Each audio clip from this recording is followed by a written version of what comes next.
All right. Welcome back, everyone. How you doing? Good, man. How are you? Good, good. I'm Firas. This is Ahmed. We have Shahid here managing the back end. Hey, what's up? All right, so we're running our BCQ powwow. It's going to become a regular thing. Yeah. We kind of wanted to run a RPE stretching warm up type of thing, Yeah. What's the? but there was a little change of heart. Yeah. Well, we recorded this yesterday, but that didn't work out too well. I take full responsibility. Uh, A bit of a mix up with the mic, yeah, so. gotta put it in the right hole, which is what she said. Oh well. Yeah. No So mistakes. that being said, we're gonna run this one more time. Yeah. Okay. Um, so we've changed the topic, Yeah. and again, it's to the dismay of Ahmed that we're discussing this. We're But gonna it's an talk. important one. But it's Very important. important because we want this event to be successful to the max. Mm. I can't emphasize enough how we want everyone to hit their lifts and get their PRs and smash their numbers. Yeah. It's important to us for everyone to come and perform at the stage. We want this stage to be associated with success. Exactly. But in order for it to be successful, we have to hold everyone to the highest bar. Mm. If we want people to get it done right, then they should do it right in their training also. Mm. Elevate your training so your results will be good when you are competing. Mm. You're not here to learn, you're here to compete. Exactly. Right, so I'm going to discuss two rules only. There are so many rules in the IPF, there are so many things that you have to pay attention to, but the two biggest ones that I've seen that are so obvious, they're so blaringly obvious, especially with the videos we've been seeing and the tagging, and we're very happy with everyone, but we want them to elevate their standards, so we're trying to communicate this out to everybody. We're going to discuss two rules, the first of which is the squat, Squat. depth. Mm. I'm not going to talk about the start command. I'm not going to talk about the rack command. I'm going to talk only about the squat depth. Once you get a start command, you don't get a white flag till you get depth. What does it mean to get depth? The hip crease needs to be below the top of the knee. Yes, it cannot be equal to the top of the knee. It cannot be above the top of the knee. Once the hip crease crosses the top of the knee level, which means it's below 90 degrees, then the side judge will say, yes, that's hit depth. You have two side judges that need to give you white flags. One of them can see something and the other can't. If you get two white flags out of three, you still get the lift. Still good lift, yeah. But the two side judges are the ones checking your hip out from hip level to see what it looks like. Can I get picture number one, please? Squat rules? Yes. Yeah. So this simply is the minimum level required for it to be a lift. You can It is see just that's, below. Yeah, that's just below the top of the knee. Yes. Thicker thigh people, they tend to struggle, which I understand, but we'll take a look at a second picture like that. Can I get picture number two, please? Yep. So this is a very thick-thighed individual. Now, thick-thighed individuals tend to, it's difficult to say, by Say the way. that through that. Squatting for thick-thighed individuals tends to be natural, but hitting depth isn't easy to see. But here, it's clear as daylight. That hip crease is lower than the knee. There's no room for error. You could see it. Us as refs, we have to pick this up. Yeah. So we will pick this up, and we will let you know. You will know if you get a red flag. Yeah. Okay? But if you got a white flag, it means you've hit depth. I think from now until competition time, I think the best course of action is to have a trusted friend, or 100%. a trusted or your coach, someone you trust, will give you the full-on honesty, and he'll tell you, yes, that was depth. If no one was there, always film yourself from the side at hip level. at hip level. To get a good view of what the judge sees. It kind of the ref sees. it kind of mimics the ref's 100%. view. And just be honest with yourself. If you could draw a line, and I do this for my own lifts, if I draw a straight line from the top of the knee, and if my hip crease is below it, then it's a good lift. Yeah. If it's not below it, if it's equal to it, it's not a lift. Okay? Can I get a picture of quote unquote bad squat? Right. So these are clear no lifts. Yeah. The first one, of course, being The first one, yeah, I mean that's a, yeah, that's a good morning. yeah, that's not even But close. but the second one is really like interesting because it's just at 90. Yeah, so at 90 does not mean below 90. Yeah. The rule is below the knee level, not equal to the knee level, not above, below the knee level. So for as long as you are squatting and you don't hit that depth, you haven't earned the white flag. Exactly. I wanted to just say something really quick. I know we wanted to discuss just squat and bench, but I wanted to just Squat and emphasize deadlift. squat and deadlift. But bench, since the new rule is out, the shoulder needs to be It's going to be very tough Yeah. for the front ref, but but below, yes. right? Below Yeah, the so shoulder. the elbow needs Elbow. to be below the top of the shoulder level. Okay. I don't think I've seen anybody's bench press really have that problem that we've Yeah. all seen, all the memes. The overarching and all that. Yeah, so and I haven't seen anyone's. So I'm kind of confident no one's gonna get called on it. Hopefully. If it is, it'd be shocking.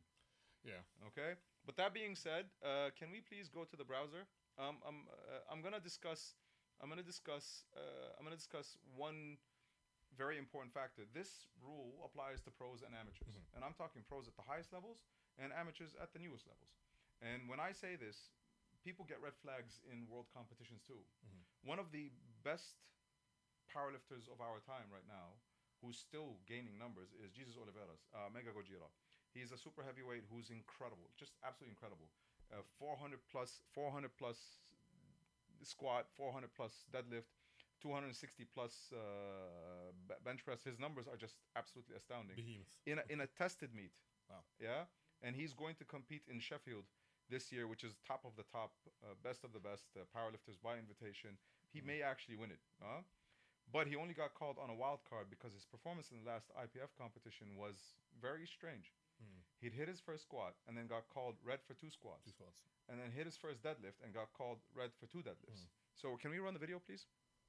And they're really minor. Like you Yes. have to really be like. Yeah, watch this. Like I said, highest level, performing at the highest level. So this is a good squat. Yeah.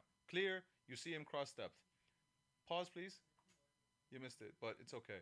That second, we'll see it in the third one. The third one, yeah. 'Cause he hits 440. Try to pause at the bottom, please. This is the third attempt. Yeah. Watch. This is probably a much better angle. A little more. There. So that's 90 degrees. That's not below 90 degrees. For him, it felt like he hit depth, but he didn't hit depth. That's the thing with these big guys, because they'll feel it. But believe me, as I was watching this live, I thought he got robbed, and so many people still think he got robbed, and I could make a case for it. But I look at this again, and it's clearly 90. It's 90, yeah. So it hasn't crossed 90. Therefore, it is not a lift. And again, please, to all the competitors, pros, coaches, amateurs, please listen. You will get red flagged if you don't hit depth. We're not here to be nice. We're here to be fair. Exactly. Okay? Can we roll on? Because this will lead us into our second topic. Now we'll see a fantastic bench. It's just incredible. 260 like it's nothing. But the second topic I want to discuss was deadlift lockout. Right? Simply put, I've called so many people on it because they're not sure whether or not they locked out. Can we pause the second he hits deadlifts? All right? Pause, please. Right. When is a deadlift lockout? Knees should be locked out. Hip should be locked out. And shoulder behind the bar. Right. Clear. Let's see this lift, please. All right. First lift is good lift. 350 kg like it was nothing. Knees locked out. Then he goes to 380. Watch. Pause at the top. A little more. There. That is not locked out. No. Yeah. That is not a locked out lift. I mean, I can kind of see the shoulder behind the bar, but the knee is not locked out, and the hip doesn't seem to be locked out. Definitely for sure the left knee. Yeah, so that is not a lockout. Yeah. And he got called red on it.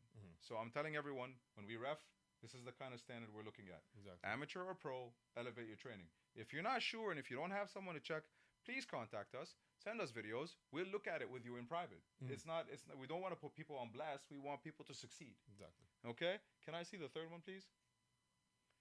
Not locked out, clear as daylight. Yeah. All right, ready to pause at the top? Definitely another lockout.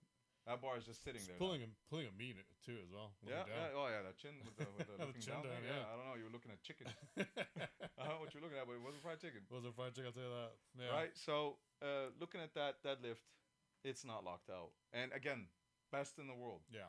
One of the best in the world. Yeah. That is not a locked out deadlift. Okay. It's a shame because that's quite a load. Now, I've been watching his training because I follow this guy on Instagram, and if you don't, it's incredible. And this whole team and it just their ethic and the way they communicate is just absolutely fantastic. Have the utmost respect. And again, this isn't a comment on how he is as a lifter or anything like that. It's a comment on that lift. That lift, yeah. Because afterwards, he kept working on it to ensure the lockout so that when he goes to Sheffield, and I hope he really wins because I'm rooting for him. Yeah? So can we go back to the normal screen now? So, if he kept his head up, he might have, honestly, because that really helps. Achieving well, again, that's he's being coached by one of the best. Yeah, Joey Flex, again, one of the best. So it's a lot to see. When we're talking about But it's interesting how the minute details can really affect your lift, and it's something that I think we just want people to do the best they can. So many rules. Mm. Easiest ones: hit depth, Mm. lockout. Please, hit depth, lockout. I'm not gonna discuss anything else, but these are things I've been seeing in a lot of videos. Some people don't hit depth. Some people don't lock out. When it comes to the stage, I don't want people to get disappointed. Mm. I don't want them to feel this. But if they don't hit depth, they will get called. If they don't lock out, they will get called. Like, don't rush your training as well. Like, just when you, especially when you're, I think right now, from now until the competition, another advice I'd like to give people is have someone you trust as well give you the commands. Oh yeah, I think commands in training is fantastic because then you get used to it, and mentally you don't rush or panic during the competition. Mm. There's so many things that will help people. We really, this is what we wanted to do. Mm. We wanted to discuss this stuff, but I think it's emphatic that we discuss only these 2 points because I want everyone to listen to this and leave this podcast, or sorry, this powwow, thinking the following: I must hit depth. Must hit depth. I must lock out. Okay. Exactly. All right. So that being said, see you in a couple weeks. Yeah. Yep. You ready? I got squats today, so yeah. Yeah, because if you don't hit depth, you're getting red flagged. Yeah. Yes, sir. If you don't lock out and you start looking at shit on the ground, red flag. Red flag.